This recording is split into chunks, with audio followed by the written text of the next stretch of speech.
bright, power's gone, nothing's right. Cauldron cold, no more fire, potions fail, dreams expire. Spirits whisper, call me liar, in the dark, lost desire. Purchase card, echo loud, through the fog, through the shroud. Mystic force, once so proud, now just whispers in the crowd.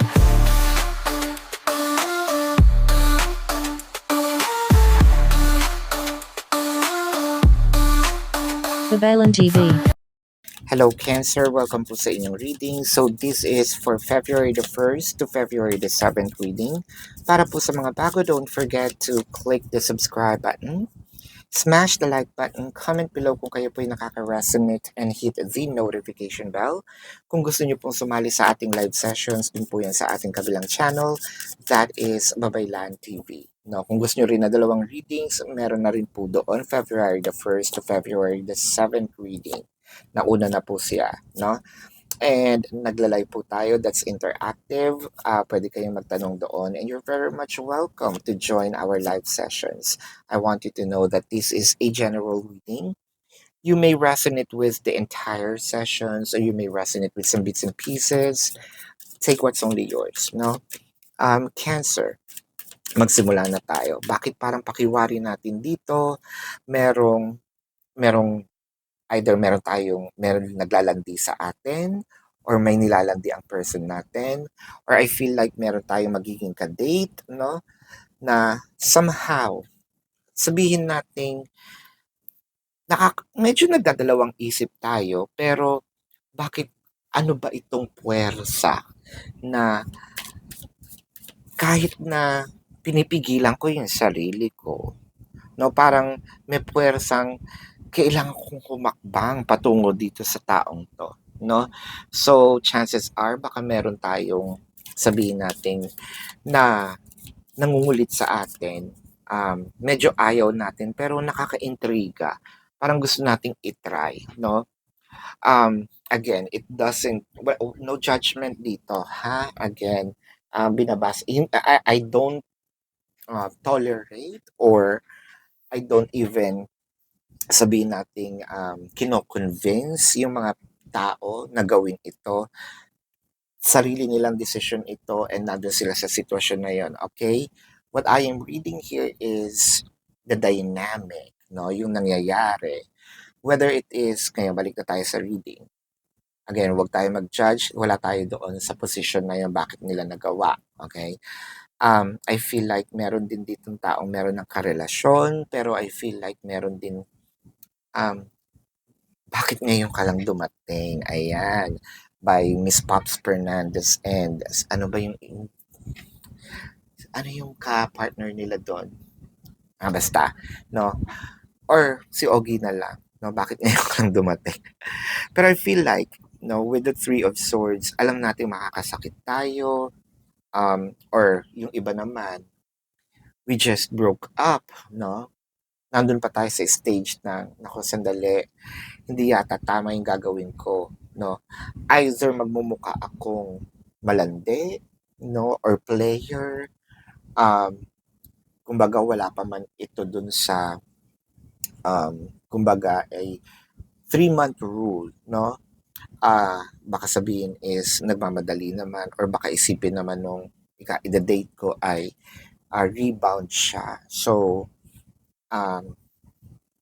medyo nagdadalawang isip ako, pero natitempt ako na gawin.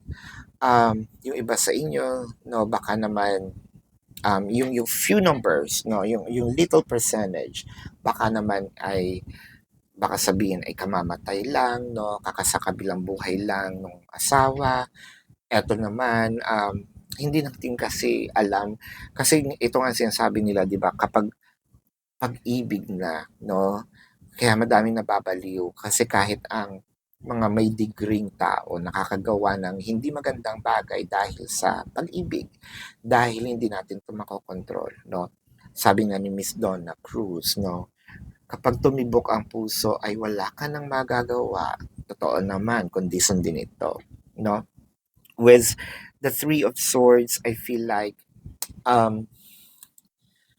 medyo nagdadalawang isip din tayo. either makakasakit, nasasaktan tayo, pero nandun yung kate, no? Nandun yung kate na ayokong kamutin pero hindi ko naman siya matiis. Ayan. Kung ito naman ay sa trabaho, um, nako baka meron tayong iniisip na gumawa ng masama, no? Or baka naman gusto natin lumipat ng company, ayan, habang nandito pa tayo sa kabilang company, no? Kumbaga, we are employed, but we are also looking for another job. Ayan. Kung pera naman ito, ibang storya niya. Kasi kung pera naman ito, I feel like na-lost, no? Nawala yung pera, so masakit. Hindi ko alam kung paano ko maibabalik, no? With the Three of Swords and the Ace of Pentacles, speaking of, malaking pera nga itong nawala kung ito'y salapi, no? Parang nagtiwala ako sa tao, na loss, naglaho na parang bula. Kung pag-ibig naman ito, same. Ibinigay ko ang lahat, nasaktan pa ako. Ay kagaling naman. Effort na effort ako dito sa relasyon, eto lang pala ang aking reward. Umiyak. E di wow, no?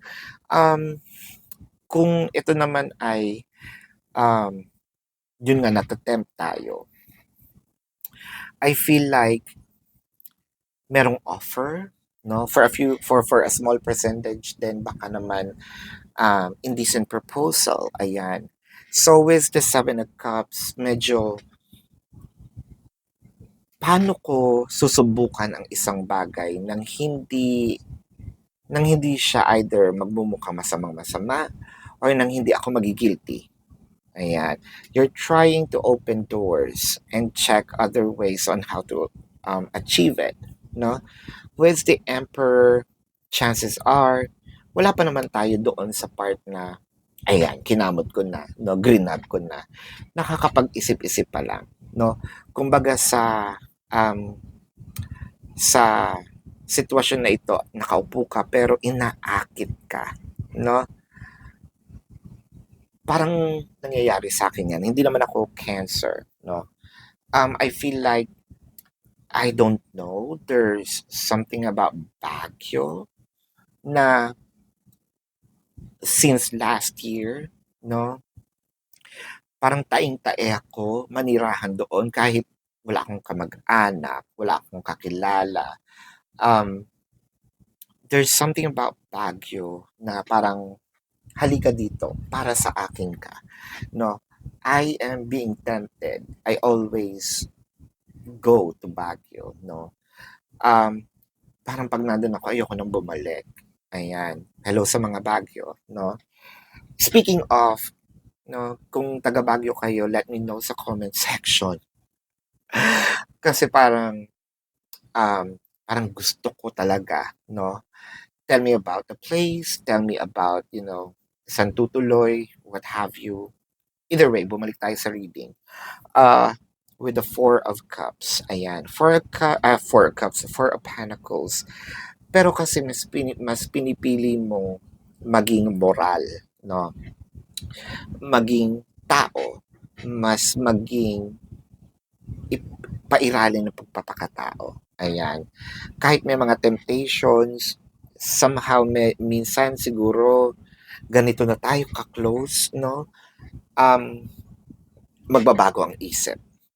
With the Temperance, sa susubukan. Temperance here is a person or an energy who's testing the waters.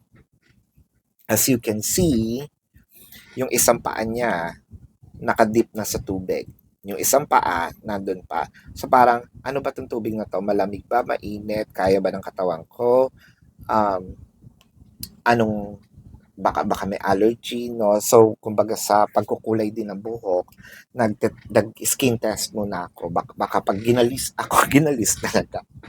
Kapag nagkaroon ako ng allergy, ayan, mayaman allergy, ayaw ng galis. Pag nagka-allergy ako, ibig sabihin it's not for me, or ihinto ko na. So, parang ganyan. kesa kumbaga I will try a bit, 'no?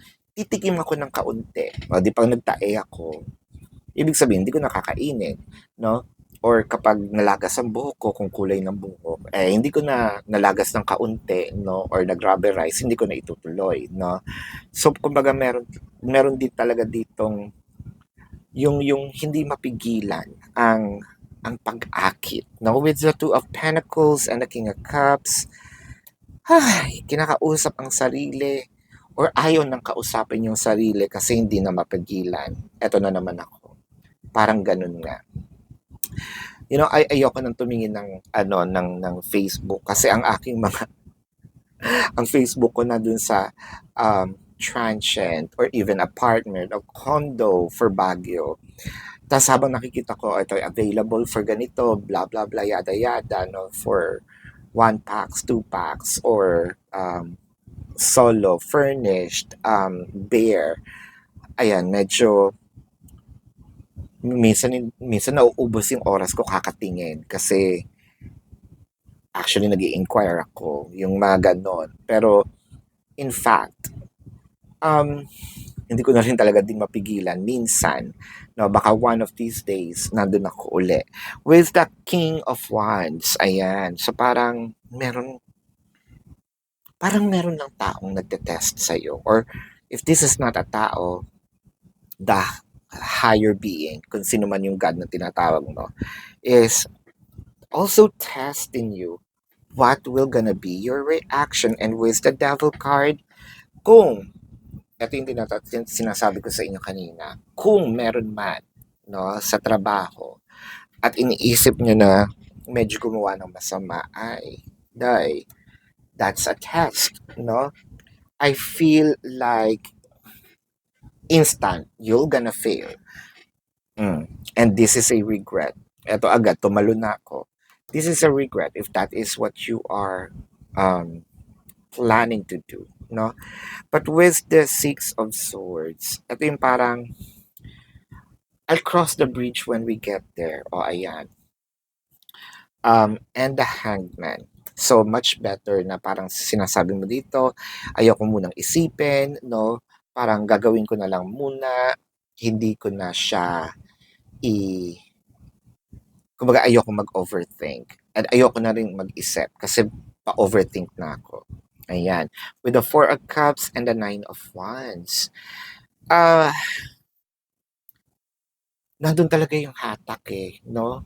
Nandun talaga yung hatak. Parang doors are opening, informations are opening with the Four of Cups.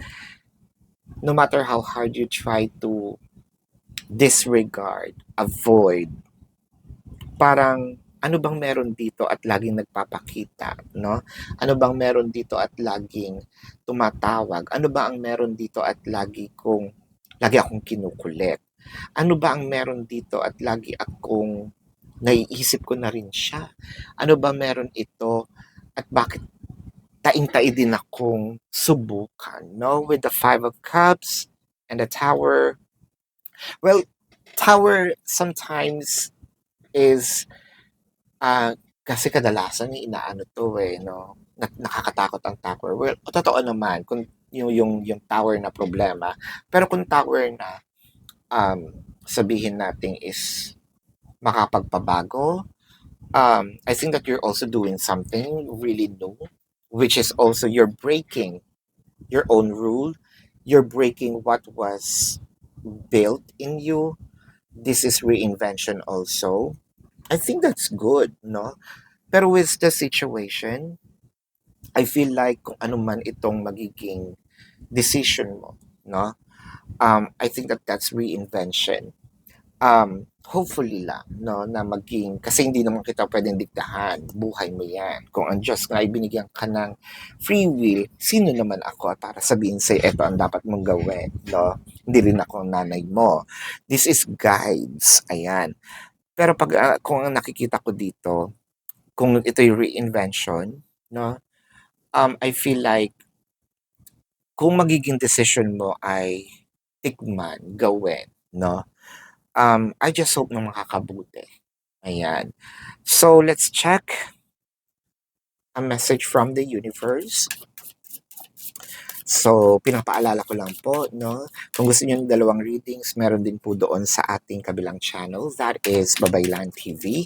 Again, nagla-live po tayo doon, no? So, kung gusto niyo magtanong sa live sessions, pwede naman, you're welcome. Kung hindi niyo po maabutan at gusto niyo magtanong dito sa reading na ito, welcome din naman kayo. Na for as long as the question is answerable by yes or no. Pero kung hindi po kayo masasatisfy sa yes or no na sagot lang, dumiretso na po kayo dun sa ating website, no? Sa website po, sa description box, click the link, makikita niyo po yung question form, nandun po ang amount per question, name, number, QR code for your reference, ayan. So, kung, ayun, meron din po tayong 4+1, take advantage of it kasi discounted price po siya. And if you want to book a private reading, nandun din po, no, nandun po ang information. So, tignan na natin ang message from the universe. My fearless freedom lights up the world. So, ito nga yung sinasabi ko, kung reinvention man siya, at hindi tayo natatakot, at alam mong wala tayong masasagasaang tao, go ahead by all means, baka ito nga ang para sa iyo, no? Siguro ang pinag-uusapan na lang natin dito ay morality, no? Ito ba ay katanggap-tanggap ng lipunan? Ito ba ay katanggap-tanggap ng kultura mo, no? Kasi we may be a Filipino, no? Pero kasi sa ibang culture, baka tanggap naman yung ganyan. So, let's say, sa ibang parte ng Pilipinas, tanggap naman yung ganyan din. Why not, no? As long as ikakabuti mo at wala tayo again matatapakan na tao, go ahead, no? So let's check the zodiac sign of your person. These can be their sun sign or a placement in their chart. I am seeing Scorpio, Pisces, Leo, Cancer, Sagittarius, Capricorn. Did I just said Leo? Yes. Virgo, Aries. Ayan. So this is your reading. Love and light to you. Namaste and see you po sa susunod na readings. Goodbye. You want the best of my heart.